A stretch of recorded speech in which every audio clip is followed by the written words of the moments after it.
Well met, brave adventurers, and welcome back to Fire Emblem and the Sacred Stones playthrough with me, the Jonin Monkey. And now we take on Chapter 10. I'd temporarily forgotten the title. Oh dear. This is off to a good start. It doesn't help that the fact that the focus is now worse than ever.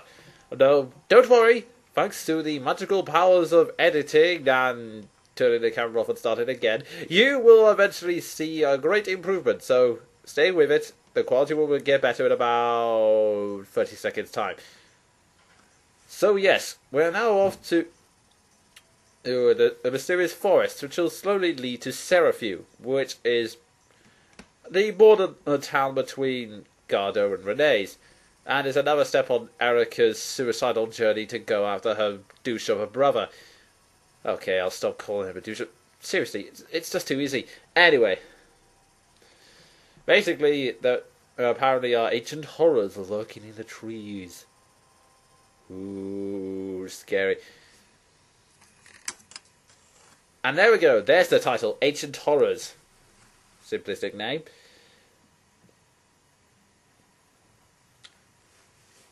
Oh geez, it's starting like this. I wish I had a second commentator, that way I wouldn't have to pad it out like this.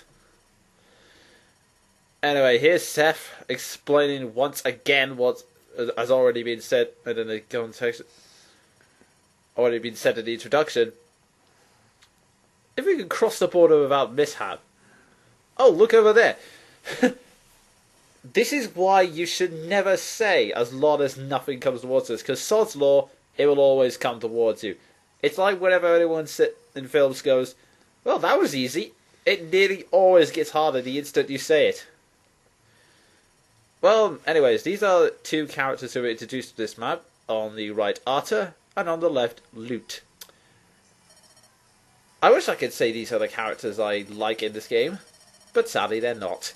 Arta just looks kind of crazy, and Lute, well, in terms of stats, Lute's a unit I use often because she's a very good mage and becomes an even better sage or mage knight, depending on your choice, but her personality...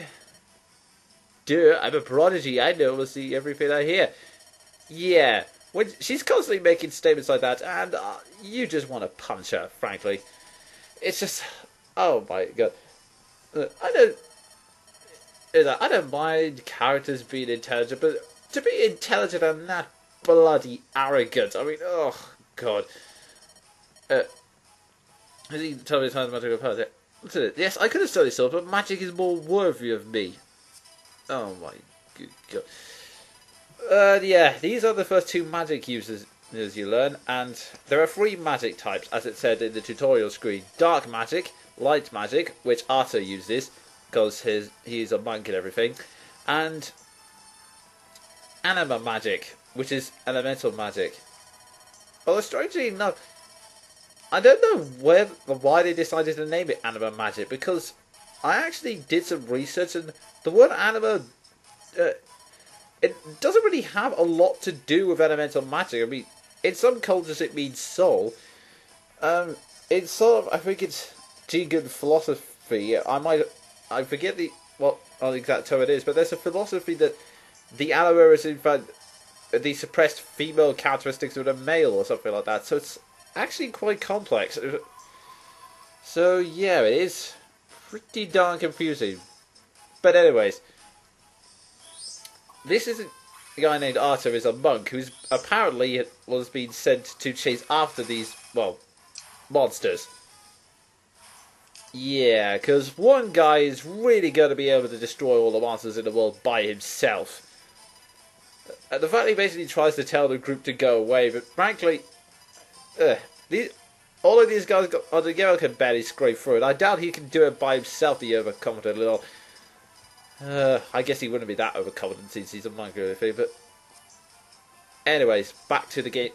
Name's tutorial. Basically, what it's saying is that, unlike normal units,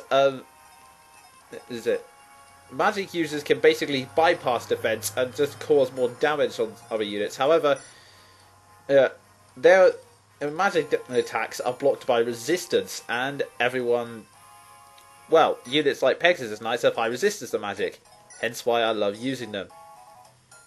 Oh, and this screen here, it'll be shown at the start of every map, and basically it's the it gives you the chance to decide which units you want for battle, because from this moment on there'll be a limit to how many units you can pick, and then change the formation to decide where you want to start from. And sorry, Seth, you're sitting on the sidelines for this one, and so is Nimi.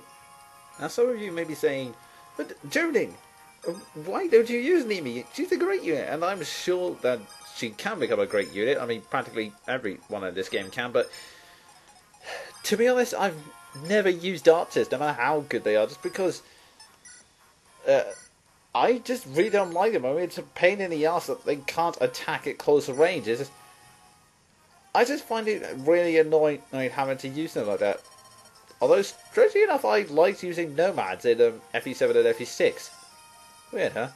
Although then again, they had more movement, so it was easier to move them around. But anyway, actually, while also on the topic for favourite units, for some reason I've never used monks either, outside of the levels you're forced to acquire them in. And again, I'm well aware that they can become some pretty strong units. It's just I've never really been big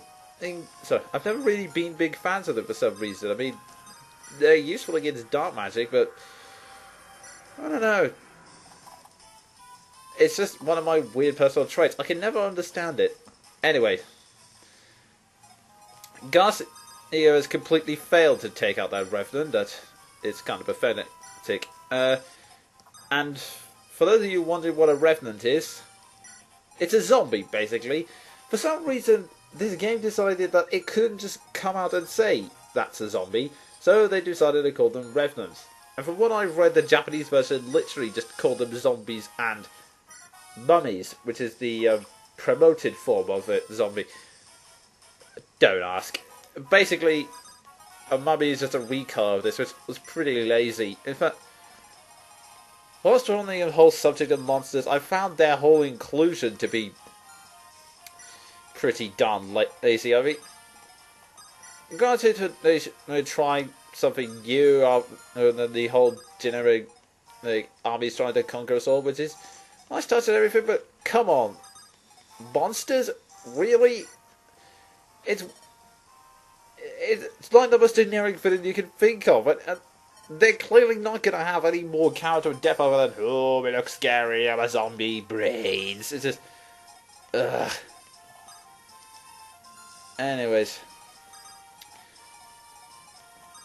We're now moving all the units into position and moving Baldo into a tree. Oh yes, sorry, in all my off-topic conversation I completely forgot to explain. There are several terrain spaces like trees and mountains that basically give your units more evasion, like that. Because Colm's in a tree, he was able to maneuver, he was able to dodge out the way.